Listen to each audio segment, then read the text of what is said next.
Humans are walking contradictions. We spent thousands of years developing language to hide what we think, but our biology never got the memo. The mouth lies, the body confesses. Most of you move through the world blind to this. You accept the words people feed you, unaware that their hands, their eyes, and the way they tilt their head are screaming the truth. This isn't about magic tricks. It is about the fact that your nervous system is hardwired to prioritize survival over social etiquette. When someone feels threatened, or superior, or desperate, their brain sends signals to their extremities long before they can filter them through the prefrontal cortex. If you want to understand the person sitting across from you, stop listening, start observing the glitch. The disturbing part is that you are doing it too. Even now, your posture is telling a story you haven't authorized. Robert Greene pointed out that we are all actors in a grand masquerade.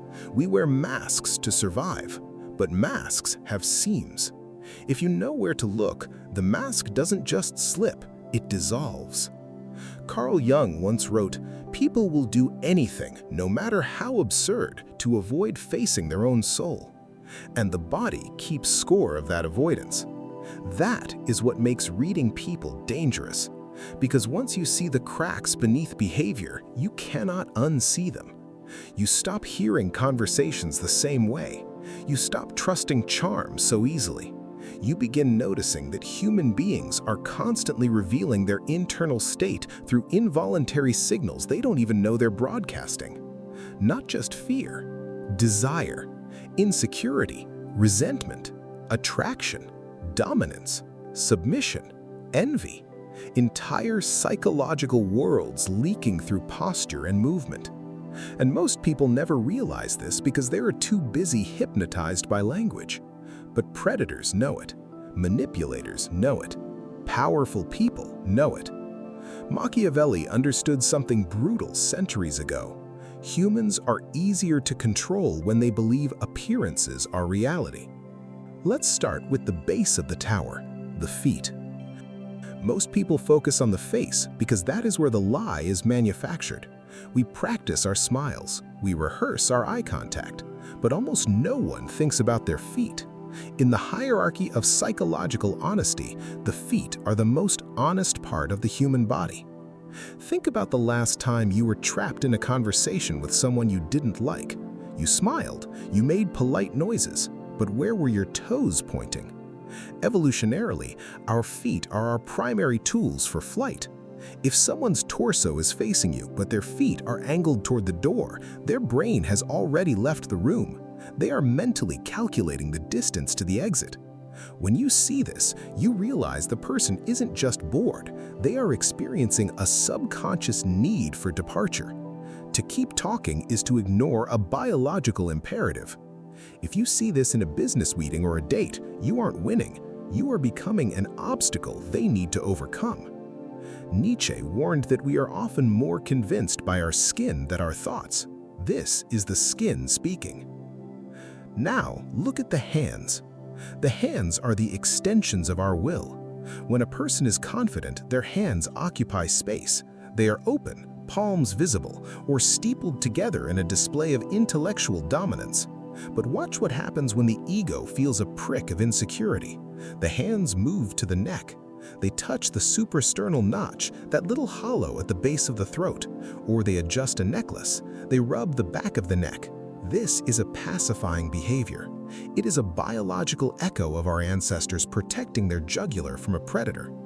When you see someone touch their neck after you ask a question, you haven't just asked a question, you have made a kill attempt. Their limbic system is trying to soothe the vagus nerve.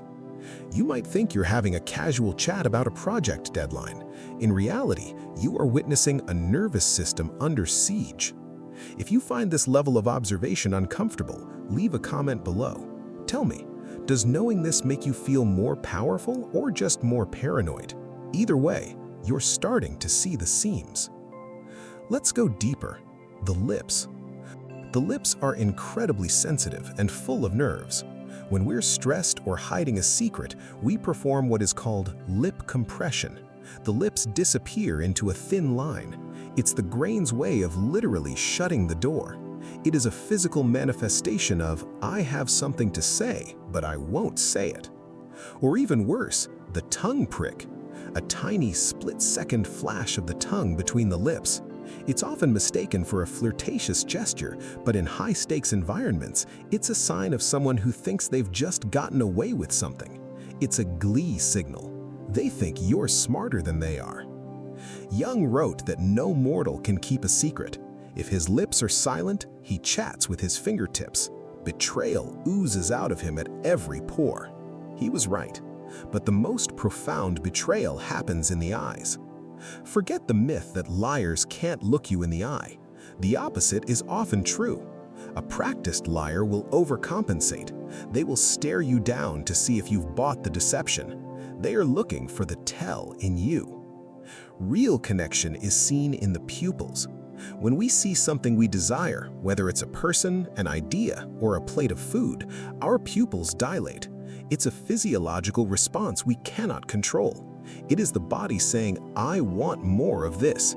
Conversely, when we are repulsed or angry, the pupils constrict. The beady eyes of a predator or a hater are a biological reality. If you are talking to someone and their pupils look like pinpricks despite the soft lighting, they don't just disagree with you, they find your presence threatening or offensive. Most people never realize this. They go through life wondering why certain interactions feel off, never realizing they were staring at a biological keep out sign for 20 minutes. Now, consider the head tilt. A tilted head exposes the neck. It is a sign of trust and interest. It says, I am listening and I am not a threat. But watch the moment the tilt disappears. The moment the chin squares up and the head levels. That is the moment the person has moved from listening mode to judgment mode. This brings us to a strategic implication that most find offensive. You cannot connect with everyone. Some people are biologically closed to you the moment you walk into the room. Their brain has categorized you as a lower status entity or a competitor. You can talk until you are blue in the face, but their body has already made the verdict. Why do we do this? Why is our internal state leaked so aggressively? Machiavelli understood that the masses are deceived by appearances, but he also knew that the prince, the observer, must see the hidden gears. We evolved these cues because, for 99% of human history, a mistake in reading a neighbor meant death. If you couldn't tell the difference between a genuine smile and a predatory grin, you didn't survive to pass on your genes. The modern world has muffled these stakes, but it hasn't removed the hardware. We are still the same primates, terrified of being ousted from the tribe, desperate for status, and constantly scanning for threats. We've just traded spears for spreadsheets and caves for coffee shops. Here is the ego spike. You think you are an individual with free will and complex thoughts, but in a social setting, you are mostly a collection of involuntary twitches.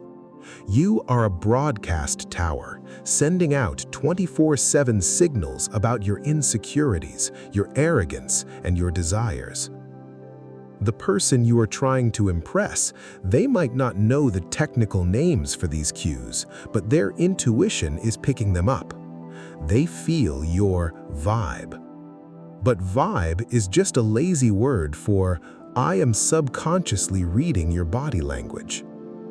Before we go further, please take a moment to like this video and subscribe to the channel. It encourages us to create more and better contents like this. Thank you very much. The final layer is the existential realization. If everyone is leaking their internal state, and everyone is wearing a mask that doesn't fit, then no one is truly seen. We are all just ghosts trying to read the signals of other ghosts. Most people spend their lives reacting to the masks. They get angry when the mouth says a rude thing. They get sad when the mouth says a cold thing. But the master observer doesn't care about the mouth. The master observer looks at the feet that want to run. They look at the hand that is clutching the throat. They look at the pupils that have shrunk to the size of needles. When you learn to read people instantly, you don't become more social, you become more detached. You realize that most human drama is just a series of nervous systems reacting to things they don't understand. You stop taking things personally. How can you be angry at someone for lying to you when their lips were literally disappearing into their face as they spoke? They weren't lying to you, they were struggling with themselves. You just happened to be in the splash zone. To read someone is to realize that everyone is a prisoner of their own biology. So, the next time you're in a conversation, do a quick scan. Where are the feet pointing? Are the hands protecting the neck? Is the head tilted, or is the chin locked in a position of combat? The truth is right there vibrating on the surface of the skin. It's not hidden. It's just that most people are too afraid to look at what's actually being said. The question isn't whether you can read them. The question is, can you handle what they are really saying? Because once you see the human animal for what it is, a shivering, status-seeking, fearful creature, the world becomes much quieter and much more dangerous. The masquerade is still happening, but now you're the only one who can see the faces behind the paint. Jung believed that until humans confront themselves honestly, they remain controlled by unconscious forces they mistake for personality. Most people never confront those forces, so their body speaks for them instead, without permission, without awareness, every day. And once you learn to see it, you walk through the world differently, quieter, sharper, less hypnotized by appearances. You stop worshiping charisma. You stop trusting polished masks automatically. You start noticing tension instead of performance, contradiction instead of confidence, congruence instead of charm. And maybe the most dangerous part of all this is realizing your body has been telling your story long before you ever opened your mouth. If you've ever noticed someone exposing their true emotions without saying a word, leave a comment below. I want to know which signal gave them away.